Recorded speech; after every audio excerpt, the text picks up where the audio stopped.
কিয়ামতের ওই কঠিন ময়দানে 7 শ্রেণীর ব্যক্তিকে রব্বুল আলামিন তার আরশের নিচে ছায়া দিবেন।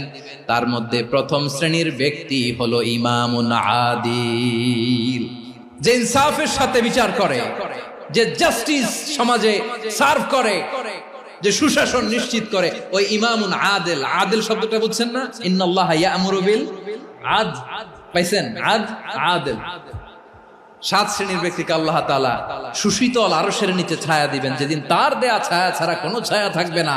এর প্রথম হচ্ছে ইমামুন আদিল, ন্যায়পরায়ণ শাসক। চিল্লায় বলেন সুবহানাল্লাহ।